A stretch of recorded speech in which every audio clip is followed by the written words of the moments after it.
देखिए स्टूडेंट्स बेटे, कल हमारा चैप्टर नंबर 7 जो था directing, that has been finished already, वो खत्म हो चुका था बेटे। और आज जो है वो कंट्रोलिंग स्टार्ट होने जा रहा है बेटे, ठीक है। तो आज हमारा यूनिट नंबर 8 या लेसन नंबर 8 कंट्रोलिंग स्टार्ट होने जा रहा है। आपको पता ही है मैनेजमेंट के बेटे 5 फंक्शन होते हैं। मैनेजमेंट की स्टार्टिंग होती है प्लानिंग से, प्लानिंग के बाद organising, staffing, directing and then controlling बेटे। तो 5 मेन फंक्शन होते हैं मैनेजमेंट के, planning, organising, staffing, directing and controlling. And up to that level बेटे 4 फंक्शन जो है मैनेजमेंट के वो हम ऑलरेडी कंप्लीट कर चुके हैं। प्लानिंग हमारा फिनिश्ड हो चुका है, ऑर्गेनाइजिंग हो चुका है, स्टाफिंग एंड डायरेक्टिंग खत्म हो चुका है। अब हम मैनेजमेंट के आखिरी फंक्शन यानी कंट्रोलिंग पर पहुंच चुके बेटे। कंट्रोलिंग यानी नियंत्रण, ठीक है। प्लानिंग, ऑर्गेनाइजिंग, स्टाफिंग, डायरेक्टिंग ये सब करने के बाद सबसे लास्ट में बेटे जो वर्क परफॉर्मेंस होती है एम्प्लॉइज की, उन्हें कंट्रोल किया जाता है, उन्हें नियंत्रित किया जाता है बेटे।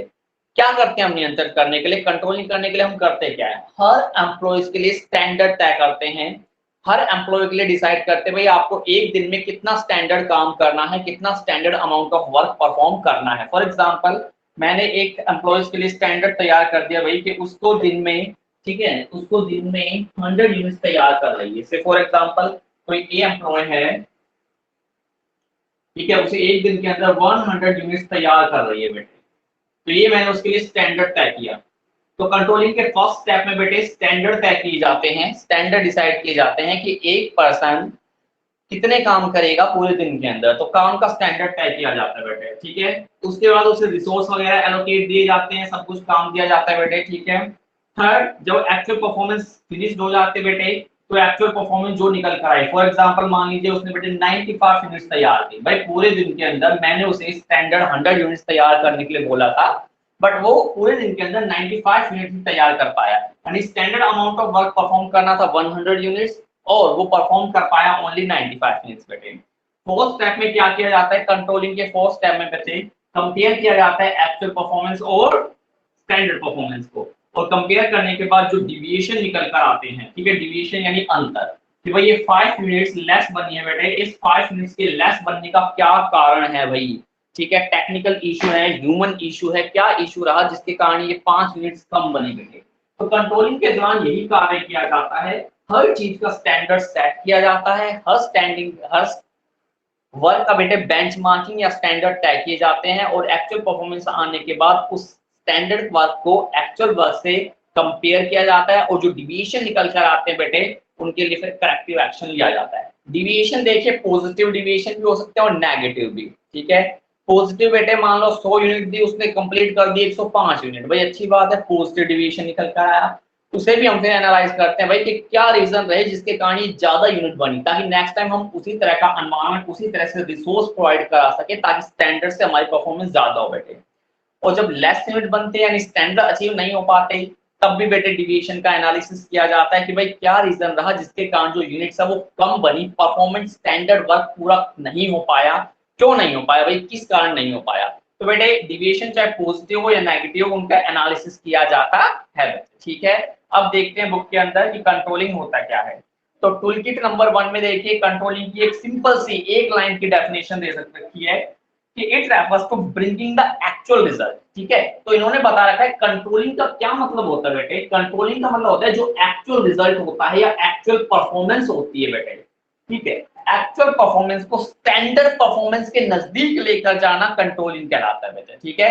जैसे स्टैंडर्ड परफॉर्मेंस मैंने डिसाइड किया 100 यूनिट, अब मेरा ये वर्क बनता है कंट्रोलिंग के दौरान कि मैं अपनी एक्चुअल परफॉर्मेंस को इस 100 के नजदीक लेकर जाऊं, इसके क्लोज लेके जाऊं बेटे, ठीक है। यानी कि एक्चुअल परफॉर्मेंस को मैं डिजायर्ड परफॉर्मेंस के नजदीक लेकर जाऊं, यही कंट्रोलिंग कहलाता है। तो आसान सी डेफिनेशन आपको बता रखी है, it refers to bringing the actual results closer to the desired results, ठीक है। यानी कि बेटे एक्चुअल रिजल्ट को डिजायर्ड रिजल्ट के नजदीक लेकर जाना ही क्या कहलाता है, कंट्रोलिंग कहलाती है।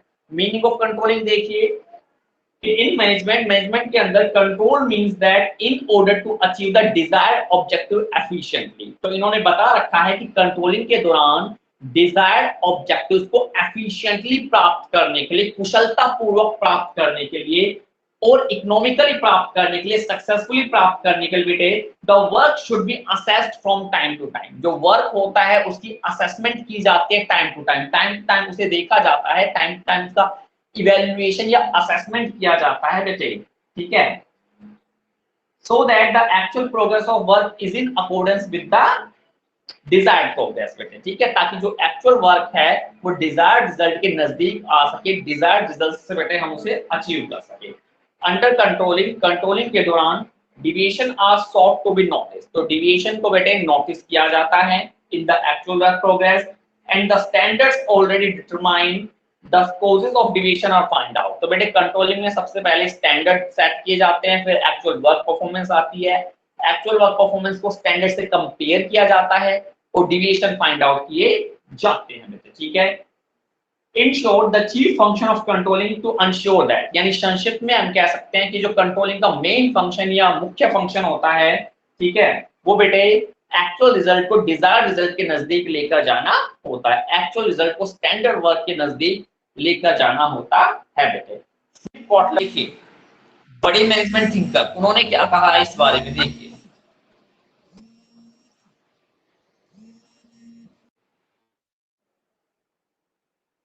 तो फिलिप कोटलर ने कहा है कि भाई control is the process of taking steps to bring actual result and desired result closer together बेटे। तो क्या होता है कंट्रोलिंग का मतलब, एक्चुअल रिजल्ट और डिजायर्ड रिजल्ट को एक दूसरे के नजदीक, एक दूसरे के क्लोजर लेकर जाना ही कंट्रोलिंग कहलाता है। According to Dale Henning, control is the process of bringing about conformity of performance with planned action. तो डेल ने भी बेटे कहा दिया है कि कंट्रोल एक ऐसा प्रोसेस होता है जिसमें जो हम एक्चुअल रिजल्ट है उसे डिजायर्ड रिजल्ट के नजदीक लेकर जाते हैं। फीचर ऑफ कंट्रोलिंग देख लीजिए, फीचर्स देख लीजिए कंट्रोलिंग के। सबसे पहला है कंट्रोलिंग इज द फंडामेंटल, बोला एक मिनट,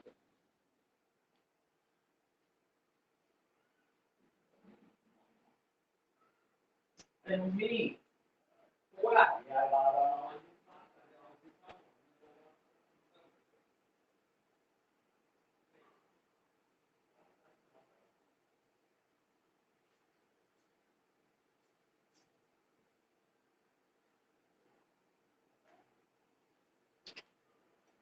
तो बेटे फीचर पढ़ रहे थे हम। पहला फीचर है controlling is a fundamental management function. तो कंट्रोलिंग क्या है, एक फंडामेंटल, फंडामेंटल यानी कि मेन फंक्शन, आधारभूत फंक्शन है, ठीक है। तो controlling is a fundamental management function. तो ये फंडामेंटल मैनेजमेंट फंक्शन होता है बेटे। देखिए बहुत सारे फंक्शन होते हैं, planning, organising, staffing, directing and controlling. तो आउट ऑफ दिस इन सब में से कंट्रोलिंग मोस्ट इंपोर्टेंट होता है, ठीक है। इफ कंट्रोलिंग इज एक्सक्लूडेड, अगर कंट्रोलिंग को यहाँ से निकाल दिया जाए बेटे, यहाँ से, ठीक है, बाहर कर दिया जाए, ठीक है, तो all other function management are meaningless. तो सारे के सारे जो फंक्शन है मैनेजमेंट के वो कैसे हो जाएंगे बेटे, मीनिंगलेस आपके हो जाएंगे। तो कंट्रोलिंग एक बहुत इंपॉर्टेंट फंक्शन होता है बेटे, मोस्ट इंपॉर्टेंट फंक्शन होता है एक्चुअली में, ठीक है। और अगर इसे निकाल दिया जाए तो जो बाकी फंक्शन है वो सारे के सारे मीनिंगलेस हो जाएंगे, उनका कोई अर्थ नहीं रहेगा। तो इसीलिए ये एक सबसे पहले फंडामेंटल मैनेजमेंट फंक्शन कहलाता है, ठीक है। तो एक फंडामेंटल मैनेजमेंट फंक्शन है, मेन फंक्शन होता है। नेक्स्ट है परवेजिव। परवेजिव को मतलब तो आपको समझ में आता है बेटे, परवेजिव फंक्शन है। परवेजिव यानी कि दो सेंस में परवेजिव बेटे। सबसे पहला तो परवेजिव को हम हमेशा दो सेंस में मैं आपको बताता हूँ, आपको पता ही है। सबसे पहला तो at all level of management, सभी लेवल पर हमें कंट्रोलिंग की आवश्यकता पड़ती है। All level in the sense top level, middle level और लोअर लेवल, यानी तीनों लेवल पर हमें इसकी आवश्यकता पड़ती है। ऑर्गेनाइजेशन के प्रत्येक हिस्से में, हर हिस्से में हमें मैनेजमेंट की आवश्यकता पड़ती है। और second, business as well as non business organization, business और नॉन बिजनेस ऑर्गेनाइजेशन दोनों में ही कंट्रोलिंग जरूरी होता है। तो इसीलिए जो मैनेजमेंट का फंक्शन है वो ऑल परवेसिव होता है। ऑल परवेसिव दो सेंस में, यानी कि सभी लेवल पर, और चाहे वो बिजनेस ऑर्गेनाइजेशन हो या नॉन बिजनेस हो, सभी जगह पर हम कंट्रोलिंग करते हैं। तो इसीलिए ऑल परवेसिव। बढ़ के देखिए कि controlling is pervasive function of management as it is perform in all business organization. तो क्योंकि ये सभी ऑर्गेनाइजेशन में आवश्यकता होता है, बिजनेस में भी as well as non business organization. Pervasive कौन होते हैं बेटा, सार्वभौमिक, यानी सभी जगह हमें कंट्रोलिंग चाहिए, चाहे वो बिजनेस हो या नॉन बिजनेस हो। नॉन बिजनेस तो आप समझते ही होंगे, टेम्पल हो गए, गुरुद्वारे हो गए बेटे, मस्जिद वगैरह हो गई, ये सारे नॉन बिजनेस ऑर्गेनाइजेशन आपके होते हैं। और साथ ही साथ ऑल मैनेजर लेवल यानी top level, middle level, lower level, सभी पर हमें कंट्रोलिंग की आवश्यकता पड़ती है। It is that function of management, ये मैनेजमेंट का वह फंक्शन होता है under which every manager at every level assure that the actual progress is in conformity with the plan. तो एक ऐसा फंक्शन होता है जहां पर हर मैनेजर इस चीज की कोशिश करता है जो भी हम वर्क कर रहे हैं बेटे, ठीक है, वो हमारे डिजायर्ड वर्क के अकॉर्डिंग हो, वो हमारे स्टैंडर्ड वर्क के अकॉर्डिंग हो। हाँ देखिए, controlling is a continuous activity, तो इन्होंने बता रखा है भाई कंट्रोलिंग एक कॉन्टिन्यूअस एक्टिविटी होती है, लगातार निरंतर चलने वाली प्रक्रिया होती है बेटे, ठीक है। कंट्रोलिंग कोई वन टाइम एक्टिविटी या वन डायमेंशनल एक्टिविटी नहीं होती। कंट्रोलिंग हमें लगातार करनी पड़ती है, ये नहीं कि एक दिन हमने कंट्रोल कर दिया पूरे साल चलता रहेगा। एक दिन हमने बता दिया भाई वर्कर्स को या एम्प्लॉय को क्या करना है, पूरे साल वो करते रहेंगे, ऐसा कभी नहीं होता कंट्रोलिंग में बेटे। ये कॉन्टिन्यूअस एक्टिविटी होती है जो हमें लगातार रूटीन बेसिस पर परफॉर्म करनी पड़ती है, ठीक है। So control does not mean any activity which is perform only for once or is repeated after a long interval, but it is needed at all time. इसकी आवश्यकता हमें पूरे समय पड़ती रहती है। Under controlling the progress has to be assessed continuously, तो controlling के दौरान जो प्रोग्रेस होती है हमें उसे कंटिन्यूअसली लगातार निगरानी में रखना पड़ता है बेटे, ठीक है, लगातार हमें करना पड़ता है। आगे देखिए इंपॉर्टेंट पॉइंट आ रहा है कि controlling is both beginning and the end of the process of management. तो क्या कहा है बेटे कि कंट्रोलिंग मैनेजमेंट का दोनों ही हिस्सा होता है। स्टार्ट भी मैनेजमेंट जो है बेटे, प्रबंध जो होता है वो स्टार्ट भी कंट्रोलिंग से होता है और एंड भी कंट्रोलिंग से होता है बेटे। तो सोच के देखिए कंट्रोलिंग के समय जो स्टैंडर्ड डिसाइड होते हैं, मैंने पहले ही बता दिया है कि कंट्रोलिंग में सबसे पहले स्टैंडर्ड डिसाइड किए जाते हैं, बेंचमार्किंग की जाती है बेटे, ठीक है। सबसे पहले कंट्रोलिंग में बेंचमार्किंग या स्टैंडर्ड तय किए जाते हैं, और स्टैंडर्ड कब तैयार किए जाते हैं? प्लानिंग के समय, जब हम प्लान कर रहे होते हैं बेटे, अलग अलग तरह के प्लान बना हो रहे थे, उस समय हम स्टैंडर्ड्स तैयार करते हैं। और स्टैंडर्ड किसका हिस्सा है? कंट्रोलिंग का। तो यानी स्टार्टिंग कहां से हुई? कंट्रोलिंग से। और जब सारा काम हो जाता है तब तो कंट्रोलिंग होती है, क्योंकि एक्चुअल परफॉर्मेंस को स्टैंडर्ड से कंपेयर किया जाता है। इसलिए कहा गया है कि भाई कंट्रोलिंग दोनों ही है। मैनेजमेंट की शुरुआत भी कंट्रोलिंग से होती है और एंडिंग भी कंट्रोलिंग से होती है। तो मैनेजमेंट का फर्स्ट फंक्शन प्लानिंग है, और प्लानिंग के समय हमें स्टैंडर्ड तय करने पड़ते हैं। हर वर्क परफॉर्मेंस का स्टैंडर्ड तय किया जाता है बेटे। यानी कंट्रोलिंग के लिए बेस जो तैयार होता है वो प्लानिंग के समय ही होता है, यानी प्लानिंग के समय हमें कंट्रोलिंग को भी कंसीडर करना पड़ता है, ठीक है। तो इसीलिए जो कंट्रोलिंग है वो मैनेजमेंट का starting point as well as ending point होता है। तो देखिए the need of control is felt both at the beginning and at the end of the progress of management. तो बेटे कंट्रोलिंग की आवश्यकता हमें स्टार्टिंग में और साथ ही साथ एंडिंग में दोनों ही समय पड़ती है। Controlling is related to result. Last है कंट्रोलिंग का जो सीधा फोकस होता है वो रिजल्ट पर होता है, रिजल्ट ओरिएंटेड होता है बेटे controlling. So control is related to result because we access progress on the basis of result and take corrective action after finding out the deviation बेटे। तो कंट्रोलिंग का जो फोकस है वो रिजल्ट पर होता है, ठीक है, क्योंकि हमें बेटे रूटीन प्रोग्रेस को देखना पड़ता है, रिजल्ट फाइंड आउट करने पड़ते हैं, और फिर उसके बाद जो डिविएशन आते हैं उन्हें दूर करना पड़ता है। तो ये थे फीचर ऑफ कंट्रोलिंग के भाई कंट्रोलिंग एक फंडामेंटल मैनेजमेंट फंक्शन है, ठीक है। कंट्रोलिंग अगर ना हो तो बाकी सारे फंक्शन मीनिंगलेस हो जाएंगे। कंट्रोलिंग ऑल परवेजिव होता है बेटे, क्योंकि ये सभी लेवल पर और साथ ही साथ बिजनेस और नॉन बिजनेस दोनों ही ऑर्गेनाइजेशन में इसकी आवश्यकता पड़ती है। कंट्रोलिंग एक कॉन्टिन्यूअस लगातार चलने वाली प्रक्रिया है बेटे, ठीक है, ये कॉन्टिन्यूअसली चलती है, ये वन टाइम एक्टिविटी नहीं है, कोई ऐसा फंक्शन नहीं है जो एक बार हमने परफॉर्म किया तो अब पूरे साल अपने आप ऑटोमेटिकली चलता रहेगा। कंट्रोलिंग दोनों है बेटे, beginning as well as end of the progress of management. और कंट्रोलिंग का सीधा फोकस किस पर होता है? रिजल्ट पर होता है बेटे। अब आ जाइए इंपॉर्टेंस ऑफ कंट्रोलिंग, कंट्रोलिंग का महत्व। इंपॉर्टेंस ऑफ कंट्रोलिंग यानी कंट्रोलिंग का महत्व। ये थे फीचर, अब महत्व आ रहे हैं यानी कि लाभ आ रहे हैं एक तरह से। Importance of controlling, importance of controlling.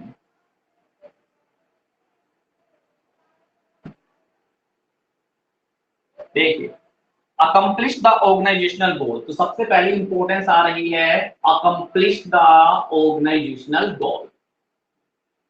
तो भाई जो ऑर्गेनाइजेशन के गोल्स होते हैं उसे अचीव करने में, उसे प्राप्त करने में कंट्रोलिंग हमारी सहायता करती है। कंट्रोलिंग का अभी अभी हमने फीचर पढ़ा कि भाई कंट्रोलिंग का फोकस रिजल्ट पर होता है। कंट्रोलिंग देखती है भाई कि क्या स्टैंडर्ड रिजल्ट था और एक्चुअल रिजल्ट क्या निकल कर आया, और जो एक्चुअल रिजल्ट निकल आकर आया है वो अगर कम है या स्टैंडर्ड से, बेटे मैंने 100 यूनिट दी थी एक वर्कर को बनाने के लिए, उसने केवल 90 यूनिट बना के दी, तो 10 यूनिट कम रहे, उसके क्या कारण रहे होंगे भाई, क्यों कारण रह गए बेटे कम, क्यों नहीं हो पाई वो 10 मिनट पूरी पूरी कंप्लीट, तो इस पर फोकस होता है। यानी इसका जो सीधा सीधा फोकस है वो ऑर्गेनाइजेशनल गोल्स पर होता है। गोल्स मतलब लक्ष्य बेटे, जो ऑर्गेनाइजेशन के लक्ष्य बने हुए हैं, गोल्स बने हुए, उस पर हमारा फोकस होता है। So the controlling process is implemented to take care of the plan. तो भाई कंट्रोलिंग प्रोसेस किया जाता है ताकि जो प्लान है वो अच्छे से अचीव हो सके, प्राप्त हो सके। With the help of controlling deviation are immediately detected. तो कंट्रोलिंग की सहायता से जो डिविएशन होते हैं उन्हें डिटेक्ट किया जाता है, ठीक है, and corrective action has been taken, और करेक्टिव एक्शन लिया जाता है। Therefore, the difference between the expected result and the actual result is reduced to minimum बेटे। और कंट्रोलिंग के दौरान ही जो एक्चुअल रिजल्ट और डिजायर्ड रिजल्ट है उनके बीच के गैप को, उनके बीच के डिफरेंस को कम किया जाता है बेटे। कंट्रोलिंग शुरू में हमने बताया, it refers to bringing the actual result close to the desired result. Actual result को डिजायर्ड रिजल्ट यानी कि स्टैंडर्ड रिजल्ट के नजदीक लेकर जाना कंट्रोलिंग कहलाता है बेटे। तो इसमें हम पूरी कोशिश करते हैं भाई जो एक्चुअल रिजल्ट है उसे हम डिजायर्ड रिजल्ट की तरफ नजदीक लेकर जाएं, और अगर कोई बेटे इसमें कमी आती है, डिविएशन फाइंड आउट आते हैं, तो उन डिविएशन को फिर यहाँ से दूर किया जाए। तो इन this way controlling is helpful in achieving the goal. तो इस तरह से बेटे जो कंट्रोलिंग है वो गोल या लक्ष्य को प्राप्त करने में हमारी सहायता करती है। सेकंड देखिए, judging accuracy of standards.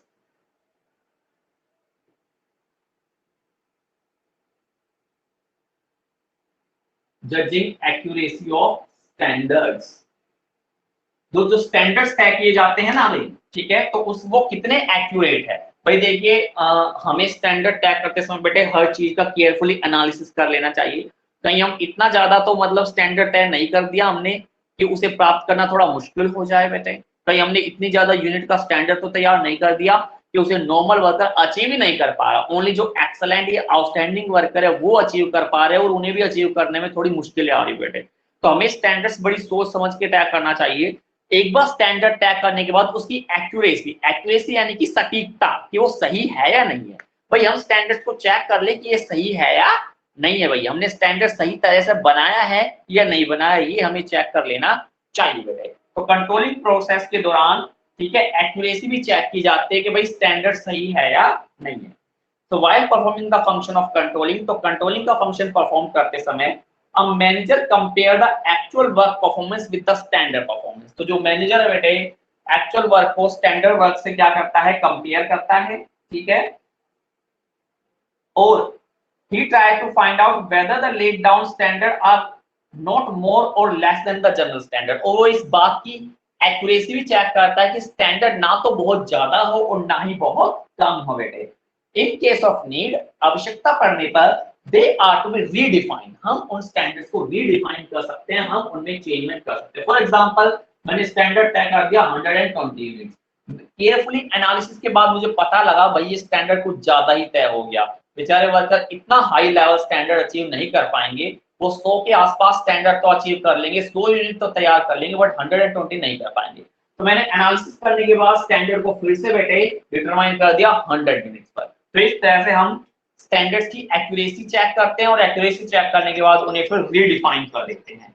Making efficient use of resource, third है आपका making efficient use of resource. तो बेटे कंट्रोलिंग के दौरान जो रिसोर्स होते हैं उनका एफिशिएंट, उनका कुशलतम प्रयोग किया जाता है, उनका अच्छे ढंग से प्रयोग किया जाता है बेटे, ठीक है। एफिशिएंसी यूज तो आप पता ही है बेटे, ठीक है, कम से कम समय, कम से कम टाइम लिया जाता है और रिसोर्स की वेस्टेज को रोका जाता है, कंट्रोल किया जाता है।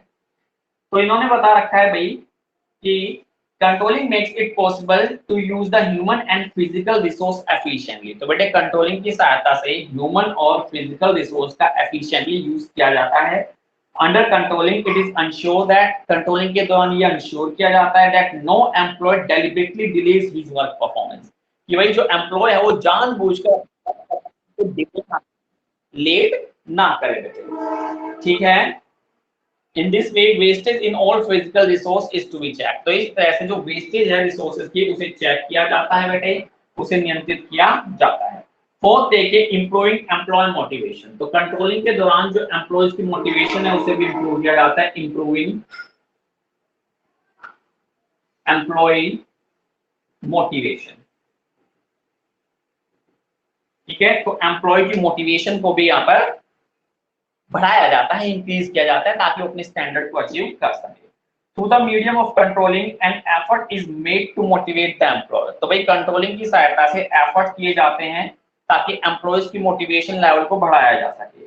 The implementation of controlling makes all the employee to work with complete dedication, तो बेटे इम्प्लीमेंटेशन ऑफ कंट्रोलिंग, कंट्रोलिंग को इम्प्लीमेंट करने के बाद जो सारे एम्प्लॉयज है वो कंप्लीट डेडिकेशन के साथ, पूरी डेडिकेशन के साथ काम करते हैं, because they know that the work performance will be evaluated, क्योंकि उन्हें पता है कि उनकी वर्क परफॉर्मेंस को इवैल्यूएशन किया जाएगा, मूल्यांकन किया जाएगा, और मूल्यांकन करने पर अगर उनकी वर्क परफॉर्मेंस कम मिलेगी बेटे तो हो सकता है उनका प्रमोशन रुक जाए, उनको बोनस रोक दिया जाए बेटे, ठीक है, या फिर उन्हें लेस वेज पे की जाए, तो सब चीजों की संभावनाएं रहती हैं। तो इसीलिए बेटे जो एम्प्लॉइज है वो मोटिवेशन के काम करते हैं और हाई अपनी परफॉर्मेंस इंक्रीज करने की हमेशा कोशिश करते हैं बेटे, ठीक है।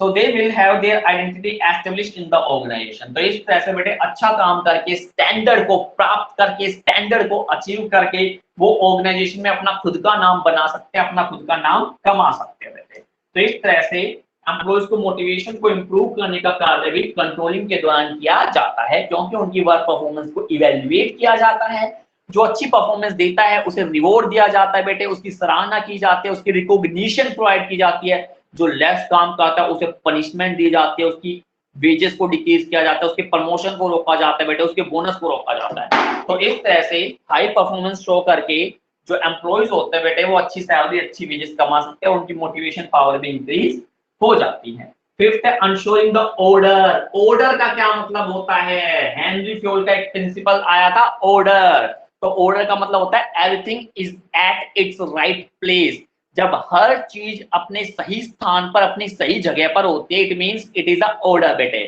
ठीक है। जैसे मशीनों की जगह फैक्ट्री में होती है, ठीक है, कंप्यूटर की टाइपराइटर मशीनों की जगह ऑफिस में होते बेटे, सुपरवाइजर की जगह कहाँ पर होती है, फैक्ट्री में होती है, वो निगरानी रखता है, ठीक है। अकाउंटेंट की जगह अकाउंट ऑफिस में होती है। तो जब सब चीजें चाहे वो फिजिकल रिसोर्स हो या ह्यूमन रिसोर्स हो जब अपने सही स्थान पर होता है इसका मतलब ऑर्डर फॉलो होता है। तो कंट्रोलिंग बेटे ऑर्डर क्रिएट करने में भी हमारी सहायता करती है। सो अंश्योरिंग ऑर्डर एंड डिसिप्लिन, डिसिप्लिन बेटे अनुशासन, ठीक है, अनुशासन रूल्स रेगुलेशन को फॉलो करना बेटे, प्रॉपर रूल्स रेगुलेशन में रहकर काम करना, समय पर आना समय पर जाना, काम को सही ढंग से करना, वेस्टेज ना करना बेटे। तो ऑर्डर और डिसिप्लिन लाने में कंट्रोलिंग हमारी सहायता करती है। देखिए कंट्रोलिंग अंश्योर ऑर्डर, तो कंट्रोलिंग बेटे ऑर्डर को अंश्योर करती है, ऑर्डर आपको पता लग गया, everything is at its right place, जब हर चीज अपने सही स्थान पर होती है तो उसे हम ऑर्डर कहते हैं। डिसिप्लिन का मतलब भी समझते हो आप बेटे, रूल्स रेगुलेशन को फॉलो करना, टाइम के लेकर पंक्चुअल होना बेटे, ठीक है।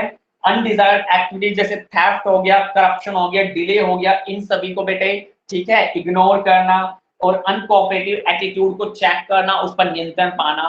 तो इस तरह से बेटे कंट्रोलिंग से हमें ऑर्डर और साथ ही साथ डिसिप्लिन करने में काफी सहायता मिलती है बेटे, ठीक है। सिक्स्थ है फैसिलिटेटिंग कोऑर्डिनेशन इन एक्शन, तो कंट्रोलिंग जो है वो बेटे कोऑर्डिनेशन भी लेकर आता है, facilitating coordination in action. Coordination तो आपको पता ही है बेटे, कोऑर्डिनेशन के ऊपर एक पूरी सेक्शन हमने पढ़ा था बेटे, पहला चैप्टर था उसमें 1.4 जो था हमारा, ठीक है, वो किसको लेकर था, कोऑर्डिनेशन को लेकर ही था। कोऑर्डिनेशन क्या होता है, कोऑर्डिनेशन एक ऐसी प्रोसेस ऐसी प्रक्रिया होती है जिसमें एक्टिविटीज के बीच में बेटे बैलेंस क्रिएट किया जाता है, सिंक्रोनाइजेशन या हार्मोनाइजेशन या समन्वय स्थापित किया जाता है बेटे। वो समन्वय कैसे स्थापित होगा, जब एक डिपार्टमेंट की सारी इंफॉर्मेशन बाकी सभी डिपार्टमेंट के पास शेयर की जाए, ठीक है बेटे, क्योंकि सारे डिपार्टमेंट एक दूसरे से इंटरकनेक्टेड होते हैं, इंटरलिंक होते हैं, तो उन सभी में कोऑर्डिनेशन का होना बड़ा जरूरी है बेटे। अगर उन सभी में कोऑर्डिनेशन नहीं है तो फिर ऑर्गेनाइजेशन के ऑब्जेक्टिव्स को प्राप्त करना मुश्किल हो जाता है बेटे। तो कंट्रोलिंग का ये फायदा मिलता है कि ये बेटे ऑर्गेनाइजेशन के अंदर कोऑर्डिनेशन लेकर आता है। So coordination among all the department of organization is necessary। तो सबको पता है बेटे कोऑर्डिनेशन नेसेसरी होता है, जरूरी होता है बहुत ज्यादा, ठीक है, ताकि ऑर्गेनाइजेशन के ऑब्जेक्टिव सक्सेसफुली अचीव हो सके। All the department of organization are interdependent, सारे जो डिपार्टमेंट है वो एक दूसरे पर इंटरडिपेंडेंट है। For example supply of order by the sale department, जैसे सेल ऑफ डिपार्टमेंट बेटे ऑर्डर की सप्लाई करता है, वो प्रोडक्शन डिपार्टमेंट पर डिपेंड है। तो प्रोडक्शन डिपार्टमेंट जब तक गुड्स प्रोड्यूस नहीं करके देगा तब तक सेल डिपार्टमेंट उसे बेच ही नहीं पाएगा बेटे। इसी तरह प्रोडक्शन डिपार्टमेंट परचेज डिपार्टमेंट पर डिपेंड है, जब तक purchase department raw material purchase नहीं करके देगा, कच्चा माल खरीद के नहीं देगा, प्रोडक्शन डिपार्टमेंट कैसे प्रोडक्शन करेगा बेटे।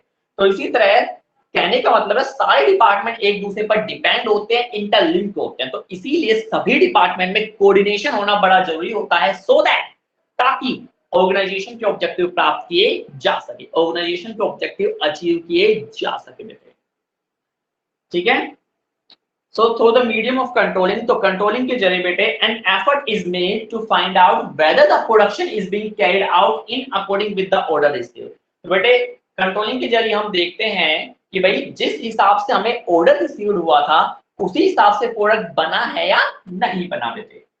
इफ नॉट, यदि नहीं बनता, cause of the deviation are find out, तो deviation के रीजन, deviation के कारण ढूंढे जाते हैं and corrective action has been taken, और corrective action लिया जाता है बेटे, ठीक है। तो ये थे आपके importance of controlling बेटे, ठीक है। तो आपको हमने कंट्रोलिंग कराया, उसके फीचर कराए, उसकी इंपोर्टेंस कराए। अब आगे देखिए क्या टॉपिक आ रहा है आपके सामने, relationship between planning and controlling. बेटे देखिए प्लानिंग और कंट्रोलिंग में एक बड़ी रिलेशनशिप है, क्योंकि मैंने अभी आपको बताया प्लानिंग करते समय, एक मैनेजर को प्लानिंग करते समय कंट्रोलिंग के लिए भी स्टैंडर्ड ले डाउन करने पड़ते हैं, स्टैंडर्ड डिसाइड करने पड़ते हैं बेटे। तो देखिए कंट्रोलिंग में जब हमने प्लानिंग के समय स्टैंडर्ड डिसाइड किए, उन्हें कंपेयर किया जाता है, प्लानिंग में कंट्रोलिंग के लिए स्टैंडर्ड तैयार किए जाते हैं। तो कंट्रोलिंग और प्लानिंग एक दूसरे से इंटरलिंक है बेटे, ठीक है, एक दूसरे से इंटरलिंक है, ये दोनों एक दूसरे की कॉम्प्लीमेंट्री है, ये दोनों फंक्शन बेटे बहुत इंपॉर्टेंट है। तो देखिए relationship between planning and controlling, तो नेक्स्ट टॉपिक आ रहा है relationship between planning and controlling, ठीक है। तो कंट्रोलिंग और प्लानिंग में क्या आ रहा है, रिलेशनशिप आ रहा है। तो सबसे पहले बेटे दो तरह की रिलेशनशिप हम डिस्कस करेंगे, ठीक है। सबसे पहले रिलेशनशिप में हम देखेंगे interdependence between planning and controlling. Interdependent यानी कि दोनों एक दूसरे पर डिपेंड है, दोनों एक दूसरे पर आश्रित है बेटे। प्लानिंग कंट्रोलिंग के बिना अधूरी है और कंट्रोलिंग प्लानिंग के बिना अधूरी है, दोनों एक दूसरे के कॉम्प्लीमेंट्री है। तो सबसे पहले हम क्या देखेंगे, interdependence. Interdependence between planning and controlling. तो बेटे प्लानिंग और कंट्रोलिंग एक दूसरे पर इंटरडिपेंडेंट होती है, तो हम ये चेक करेंगे। और सेकंड हम देखेंगे डिफरेंस, ठीक है। सेकंड हम क्या चेक करेंगे, डिफरेंस बेटे। तो पहले में सिमिलैरिटी यानी इंटरडिपेंडेंस, और सेकंड में हम डिफरेंस चेक करेंगे बिटवीन प्लानिंग एंड कंट्रोलिंग, ठीक है बेटे। तो प्लानिंग और कंट्रोलिंग में रिलेशनशिप एस्टेब्लिश करने के लिए पहले तो हम दोनों की इंटरडिपेंडेंस देखेंगे कि कैसे दोनों प्रोसेस एक दूसरे पर इंटरडिपेंडेंट है, और फिर दोनों का डिफरेंस चेक करेंगे बेटे। तो इंटरडिपेंडेंस में देखिए पहला पॉइंट क्या आ रहा है, पहला पॉइंट क्या आ रहा है, वेरी केयरफुली देखिएगा बेटे, इसके ऊपर केस स्टडी आती है, इसके ऊपर केस स्टडी आती है, ठीक है। तो देखिए planning is meaningless without controlling, yes, planning is meaningless without controlling. तो उन्होंने कहा है बेटे कि कंट्रोलिंग के बिना प्लानिंग मीनिंगलेस होती है, क्योंकि प्लानिंग के समय प्लान तैयार किए जाते हैं बेटे, स्टैंडर्ड तैयार किए जाते हैं, और वो स्टैंडर्ड अचीव हुए या नहीं हुए वो किससे हमें पता लगता है, कंट्रोलिंग से। यानी अगर कंट्रोलिंग नहीं हुआ तो हमें तो पता ही नहीं लगेगा कि हमारे प्लान अचीव हुए या नहीं हुए, हमने जो स्टैंडर्ड डिसाइड किए तो वो प्राप्त हुए या नहीं हुए। यानी प्लानिंग का कोई महत्व ही नहीं रहा बेटे। प्लानिंग का महत्व तो जब होता है ना कि जब हमने जो स्टैंडर्ड डिसाइड किए हैं, हमने जो परफॉर्मेंस का लेवल तय किया है, वो अचीव हुआ या नहीं हुआ हमें पता लगे बेटे, और वो पता कब लगता है, कंट्रोलिंग के समय लगता है। तो कंट्रोलिंग के बिना तो प्लानिंग फिर अधूरी रह गई, कंट्रोलिंग के बिना तो फिर प्लानिंग का कोई महत्व ही नहीं रहा। तो जब तक आपको पता नहीं लगेगा कि भाई कि वो प्लान अचीव हुए या नहीं हुए, वो स्टैंडर्ड अचीव हुए या नहीं हुए, वो स्टैंडर्ड प्राप्त हुए या नहीं हुए, तब तक तो आप बेटे फिर कुछ कर ही नहीं सकते ना। तो इसीलिए कहा गया है कि planning is meaningless without controlling, कि कंट्रोलिंग के बिना प्लानिंग मीनिंगलेस है, क्योंकि जो स्टैंडर्ड आपने सेट किए हैं वो प्राप्त हुए या नहीं हुए वो आपको पता ही नहीं लग पाएगा बेटे, रिजल्ट आपको पता ही नहीं लग पाएगा कि मिला या नहीं मिला, तो फिर क्या महत्व रहा प्लानिंग का, कोई महत्व नहीं रहा। तो देखिए कि इन द फर्स्ट पार्ट में interdependence between planning and controlling, जब बेटे हम इंटरडिपेंडेंस चेक करते हैं प्लानिंग और कंट्रोलिंग में, it has been said that planning can be successful only in the presence of controlling. तो हम ये साफ साफ बोल रहे हैं भाई कि प्लानिंग सक्सेसफुल केवल जब होगी जब कंट्रोलिंग वहां पर होगी, अगर कंट्रोलिंग वहां नहीं है तो प्लानिंग सक्सेसफुल होने का कोई मतलब ही नहीं बनता बेटे। It means that if control is not present, it is unless to have planning। तो फिर प्लानिंग का कोई महत्व नहीं है, कंट्रोल नहीं तो प्लानिंग नहीं करें, ठीक है। In the process of controlling, controlling के प्रोसेस में, ठीक है, तो अगर कंट्रोलिंग को बेटे हटा दिया जाए मैनेजमेंट से, no person working in the enterprise will take it seriously, तो कोई भी पर्सन सीरियसली तो काम करेगा ही नहीं बेटे। तो इसीलिए तो हम क्या करते हैं, स्टैंडर्ड तय करते हैं भाई हर परफॉर्मेंस का, और वो स्टैंडर्ड प्राप्त हुआ या नहीं वो कंट्रोलिंग के समय पता लगता है। अगर कंट्रोलिंग हो ही ना, यानी कि बेटे पर्सन की परफॉर्मेंस को इवेल्युएट किया ही ना जाए, एम्प्लॉइज की परफॉर्मेंस को इवेल्युएट किया ही ना जाए, तो कोई भी पर्सन बेटे सीरियसली काम करेगा ही नहीं, फिर आराम से घूम के टाइम वेस्ट करके काम करेंगे, क्योंकि उन्हें पता होगा कि हमारे ऊपर कोई इवैल्यूएशन करने वाला है ही नहीं, हमारी परफॉर्मेंस को इवैल्यूएशन किया ही नहीं जाएगा, कंट्रोलिंग की ही नहीं जाएगी बेटे, तो सब केयरलेस के साथ काम करेंगे और प्लानिंग आपकी फेल हो जाएगी, प्लानिंग आपकी धरी की धरी रह जाएगी। तो इसलिए कहा गया है बेटे कि अगर प्लानिंग नहीं हुई तो कोई पर्सन सीरियसली काम करेगा ही नहीं, अकॉर्डिंगली बेटे द प्लान विल फेल, जो आपका प्लान है वो सारे के सारे फेल हो जाएंगे। तो इंटरडिपेंडेंस में पहला पॉइंट क्या है कि प्लानिंग इज, ठीक है, planning is meaningless without controlling. Second देखिए, controlling is blind without planning. Yes, अब इन्होंने कह दिया कि कंट्रोलिंग ब्लाइंड है, कंट्रोलिंग इज ब्लाइंड, कंट्रोलिंग अंधी हो जाएगी विदाउट प्लानिंग। भाई बिना प्लानिंग के कंट्रोलिंग अंधी है, क्यों बेटे, क्यों अंधी है, तो कंट्रोलिंग करते समय स्टैंडर्ड देखना पड़ता है, स्टैंडर्ड को एक्चुअल से कंपेयर करना पड़ता है, और जो स्टैंडर्ड है वो कहां तय किए जाते हैं, प्लानिंग के समय। यानी अगर प्लानिंग ही हमने नहीं की, यानी स्टैंडर्ड ही हमने नहीं बनाए, तो क्या खाक कंट्रोल करोगे, क्या कंट्रोल करोगे। तो कंट्रोलिंग में तो एक्चुअल और स्टैंडर्ड को कंपेयर किया जाता है, और जब आपने स्टैंडर्ड ही नहीं बनाए किसी के, तो कंपैरिजन कहां से होगा, कंट्रोलिंग कहां से होगी बेटे। तो प्लानिंग की एब्सेंस में कंट्रोलिंग क्या होती है, ब्लाइंड होती है, अंधी होती है, उसका कोई अस्तित्व, कोई एग्जिस्टेंस, कोई औचित्य नहीं रहा जाता बेटे, ठीक है। तो कहा गया है under the system of controlling, तो कंट्रोलिंग के दौरान actual work performance is compare with the standard, तो बेटे एक्चुअल परफॉर्मेंस को स्टैंडर्ड वर्क के साथ कंपेयर किया जाता है। हैंस इसलिए if the standards are not determined, अगर आपने स्टैंडर्ड ही नहीं बनाए, तो जो कि प्लानिंग के समय बनते हैं, जो कि कहां बनते हैं, प्लानिंग के समय बनते हैं बेटे, तो अगर आपने स्टैंडर्ड ही नहीं बनाए, स्टैंडर्ड डिटरमाइन नहीं किए, then there is a no justification for the control, तो कंट्रोलिंग के लिए तो कोई जस्टिफिकेशन ही नहीं रह पाती बेटे, कोई महत्व ही नहीं रह पाता, कोई औचित्य ही नहीं रह पाएगा। And the standard are determined under the planning, और स्टैंडर्ड प्लानिंग के समय तैयार होते हैं, सबको पता है बेटे। It is therefore said that the control is blind without planning, तो इसीलिए कहा जाता है जो कंट्रोल है बिना प्लानिंग के कैसा होता है, ब्लाइंड होता है, ठीक है। तो फिलहाल हम क्या पढ़ रहे हैं बेटे, रिलेशनशिप पढ़ रहे हैं बिटवीन प्लानिंग एंड कंट्रोलिंग। इस रिलेशनशिप को बेटे दो पार्ट में समझाया जाएगा। पहले में समझाया जाएगा कि इंटरडिपेंडेंस, की प्लानिंग और कंट्रोलिंग एक दूसरे पर कैसे इंटरडिपेंडेंट है। सेकंड में बेटे difference between planning and control. Difference में देखिए आप क्या कहोगे भाई, प्लानिंग फर्स्ट फंक्शन है, कंट्रोलिंग लास्ट फंक्शन होता है, ठीक है। प्लानिंग फ्यूचर की तरफ देखता है, कंट्रोलिंग पास्ट की तरफ देखता है बेटे, तो यहाँ इस ऐसे डिफरेंस आप क्रिएट करोगे। तो इंटरडिपेंडेंस में हमने देखा कि planning is meaningless without controlling, बिना कंट्रोलिंग के प्लानिंग मीनिंगलेस होती है। क्यों बेटे, क्योंकि कंट्रोलिंग के दौरान ही जो हमने स्टैंडर्ड तय किए उन्हें एक्चुअल परफॉर्मेंस से कंपेयर करके डिविएशन निकाला जाता है। यानी अगर कंट्रोलिंग ही नहीं होगी तो आपके प्लान प्राप्त हुए या नहीं हुए, स्टैंडर्ड अचीव हुए या नहीं हुए, इसका कोई सबूत, कोई प्रमाण ही नहीं होगा बेटे, और सारी प्लानिंग धरी की धरी रह जाएगी। तो इसीलिए प्लानिंग जो है बिना कंट्रोलिंग के मीनिंगलेस है। सेकेंड पॉइंट में हमने कहा कि controlling is blind without planning, कि प्लानिंग के बिना कंट्रोलिंग एक तरह से अंधे बेटे, क्योंकि प्लानिंग, ठीक है, क्योंकि कंट्रोलिंग करते समय हमें स्टैंडर्ड चाहिए, स्टैंडर्ड को एक्चुअल से कंपेयर करेंगे ना, और स्टैंडर्ड कहाँ तैयार होते बेटे, प्लानिंग के समय तैयार होते हैं। ठीक है, तो आज हमने ये रिलेशनशिप कराई है, कल हम ये डिफरेंस आपके लिए कराएंगे। आज की क्लास बेटे यहीं समाप्त होती है। ठीक है, thank you very much, stay home stay safe, घर पे बेटे पढ़ते रहिए। 16 तारीख से स्कूल खुल रहे हैं। ठीक है, तो 16 तारीख से हम आपसे स्कूल में मिलेंगे, वहां पर हम कंटिन्यूअस स्टडी आपके साथ करेंगे बेटे। केस स्टडी हमें पढ़नी है बहुत सारी। ठीक है, तो आप इन लेसन को एक बार पढ़ लीजिएगा बेटे सारे अच्छे से, फिर हम केस स्टडी वहां डिस्कस करेंगे। ठीक है, थैंक यू वेरी मच, ये क्लास आपकी खत्म होती है। थैंक्स बेटे।